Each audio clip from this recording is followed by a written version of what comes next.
سحر سے سپہر تک کتاب کے مصنف ڈاکٹر سہیل احمد خان۔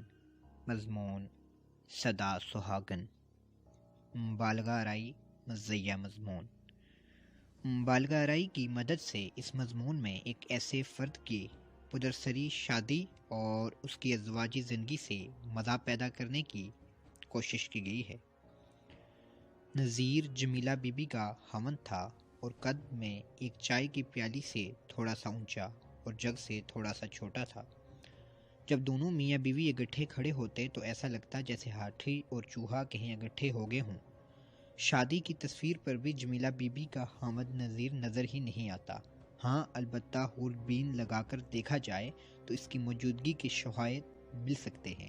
حالانکہ شادی کے وقت کو جمیلہ اتنی قداور اور صحت مند نہ تھی، مگر نذیر کافی تگڑا تھا۔ نکاح کے وقت جب مولوی صاحب نکاح پڑھانے والے تھے، مولوی صاحب کی ایک طرف نذیر بیٹھا تھا اور دوسری طرف جمیلہ بی بی۔ مولوی صاحب نے نذیر کو بچہ سمجھ کر پہلے بھگا دیا تھا، پھر نذیر کے والد سے کہا تھا کہ بھیجے نا اپنا بیٹا۔ نذیر کے والد صاحب حسنین خان، جن کو نذیر کو بھگانے والی کارروائی کے متعلق خبر نہ تھی، وہ دروازے سے باہر نکل کر نذیر کو ڈھونڈنے لگے، مگر نذیر غائب تھا۔ اسے تو جمیلہ بی بی دیکھ کر تمام خواب چکنا چور ہو گئے تھے، جبکہ اسے تو جمیلہ بی بی کا بڑا خوبصورت خیال دیا گیا تھا، اور منگنی ہونے کے بعد وہ نکاح والی کارروائی تک خیالوں میں اپنا اور جمیلہ کا گھر بھی بسا چکا تھا۔ مگر جمیلہ بی بی کو دیکھ کر تو اس نے بھاگنا مناسب سمجھا۔ حسین صاحب باہر نذیر کو ڈھونڈنے میں مصروف تھے اور اندر جمیلہ بی بی مولوی صاحب سے بڑے اچھے طریقے سے ہنس ہنس کر، ہاتھ مار مار کر گپیں لگانے میں مصروف تھی، اور باہر حسین صاحب نذیر کو غائب پا کر سخت پریشان تھے۔ نذیر اگر آج نہ ملا تو سب عزت خاک میں مل جائے گی، کیا کہیں گے لوگ، یہ سوچ کر ان کو پسینہ آ گیا۔ 2-3 گھنٹے ڈھونڈ ڈھونڈ کر آخرکار نذیر ایک چارپائی کے نیچے چھپا ہوا ملا تھا۔ پھر حسین صاحب نے بڑی مشکل سے پہلے جوتے پھینک پھینک کر اور چھڑی کی مدد سے نکالا تھا، اور پھر تھپڑ مار مار کر اسے نکاح والے کمرے میں بھیجا تھا، جیسے اسے آج پہلی مرتبہ اسکول بھیجا جا رہا ہو۔ نذیر جا کر پھر مولوی صاحب کے دائیں طرف بیٹھ گیا، مگر اس مرتبہ مولوی صاحب نے بے عزتی نہیں کی، کیونکہ وہ تو جمیلہ بی بی سے کسی معاملے پر بحث کر رہے تھے۔ پھر حسین صاحب نے مولوی صاحب سے کہا تھا، چلیے مولانا صاحب شروع کیجئے نا نکاح۔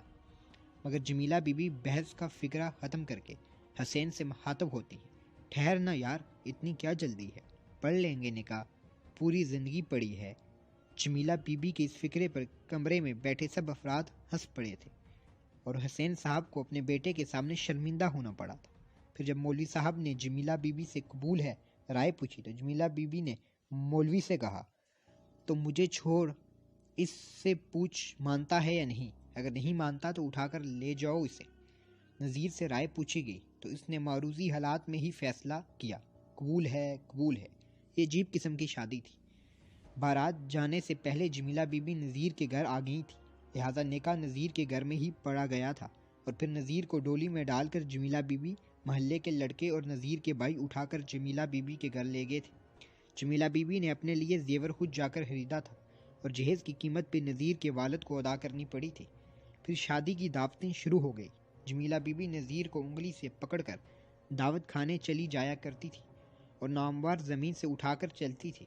پھر دعوت والے نذیر کو جمیلہ کا بچہ سمجھ کر بچے کی مبارک شادی کی مبارک کے ساتھ جوڑ کر دیا کرتے تھے، اور آخر میں کہتے تھے، آپ کے خاوند نہیں آئے، ہمیں بڑا افسوس ہوا۔ اور پھر جب کوئی جمیلہ بی بی کی سہیلی ان سے گھر آتی تو وہ نذیر کو بچہ سمجھ کر 5-10 روپے دے کر کہتی، یہ لو بیٹا، ٹافیاں لے کر کھانا، اور پھر جمیلہ کو تنگ نہیں کرنا، تم بہت اچھے بچے ہو۔ جمیلہ بھی نذیر کی دیکھ بھال حد سے بڑھ کر کرنے لگی، اسے غلط کام کرنے پر کان پکڑوا کر سزا دیتی، یا زمین پر ناک رگڑواتی، اور آخر میں توبہ کہلوا کر پھر برے کاموں سے بچنے کی نصیحت کرتی۔ نذیر اس ازدواجی زندگی سے سخت گھبرا گیا۔ اسے جب موقع ملتا تھا بھاگ کر اپنے میکے اپنے ابو حسین کے پاس پہنچ جاتا اور کہتا، اب مجھے کوئی کاٹ ڈالے، میں دوبارہ اس گھر میں نہیں جاؤں گا، ابا آپ نے میرے ساتھ زیادتی کی ہے۔ اس کے جواب میں حسین صاحب نذیر کو سمجھاتے، نہ بیٹا نہ، اچھے بیٹے ایسا نہیں کرتے، یہ کچھ تو تمہاری تقدیر میں لکھا تھا، اب تمہاری عزت اسی میں ہے کہ تم اس گھر میں بسو، اگر تم اسی طرح بھاگ کر آتے رہے تو دنیا کیا کہے گی؟ لوگ ہم پر انگلیاں اٹھائیں گے۔ ایسی باتوں سے نذیر کو مطمئن کر کے حسین اپنی انگلی سے پکڑ کر واپس جمیلہ بی بی کے گھر چھوڑ آتا۔ نذیر کو بھاگنے کی سزا بھی کان پکڑوا کر 7 مرتبہ توبہ کروا کے دی جاتی۔ اس کے علاوہ جمیلہ بی بی حسین کی بھی بے عزتی کر ڈالتی۔ دیکھ حسین، تیرے لاڈ پیار نے اس کو بگاڑ رکھا ہے، اسے سمجھا ورنہ تیری اور اس کی دونوں کی خیر نہیں۔ اتنے دباؤ کے باوجود نذیر پھر بھاگ جاتا۔ حسین کافی پریشان تھا۔ اس نے سوچا شاید میرے بیٹے پر کسی نے جادو کر دیا۔ شک درست نکلا، مارو نکلوائے گے، اور اسی مرتبہ بھی نصیحت کر کے نذیر کو دوبارہ چھوڑا گیا۔ بیٹا، اب تجھے بیاہ دیا جا چکا ہے، بیٹے گھر رکھنے کے لیے نہیں ہوتے، اور پھر تو ادھر دل لگا کر تو دیکھ۔ اب نذیر کو جمیلہ بی بی کی سزا سے کوئی ڈر نہیں لگتا تھا۔ آخر جمیلہ بی بی بھی تو دل کا سارا بڑاس نذیر پر نکالتی تھی۔ اب نذیر تھوڑی تھوڑی بغاوت کرنے لگا تھا۔ ایک دن میاں بیوی کی لڑائی ہو گئی۔ پہلے لفظوں سے لڑائی جاری رہی، پھر جمیلہ بی بی نے ڈنڈا اٹھایا اور نذیر بھاگنے لگا گھر کی طرف۔ بھاگتے ہوئے نذیر کو پیچھے سے جمیلہ بی بی نے آواز دی، جا نذیر، آئندہ بعد اس گھر کی طرف منہ نہیں کرنا، جا، میں تجھے طلاق دیتی ہوں۔ اس فکرے نے نذیر کو ہلکا کر دیا، اور وہ گھر کی طرف ایسے بھاگ رہا تھا جیسے کوئی چوہا پہاڑ کے بوجھ سے آزاد ہو گیا ہو۔ گھر آ کر اس نے حسین کو تمام واقعہ سنایا۔ دونوں باپ بیٹا ایک دوسرے سے گلے مل کر رونے لگے۔ پھر حسین نے اپنے آنسو صاف کرتے ہوئے نذیر سے کہا، بیٹا، میں تمہاری شادی کسی اچھی لڑکی سے کروانا چاہتا تھا، مگر میں مجبور تھا، میں کیا کرتا۔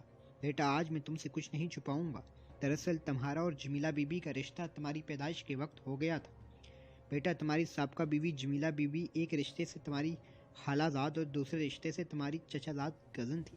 بیٹے، ہم 2 بھائی تھے جن کی شادیاں 2 بہنوں سے ہو گئی تھیں، میری تمہاری ماں سے اور تمہاری چچا کی جمیلی کی ماں۔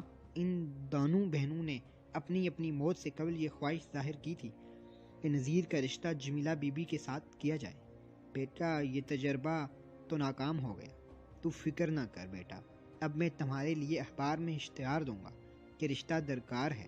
بیٹا، ملک کی سب سے اچھی لڑکی سے تمہاری شادی کرواؤں گا۔ بیٹا، تو سدا سہاگن رہے گا، سدا سہاگن۔ بیٹا، تو سدا سہاگن رہے گا، سدا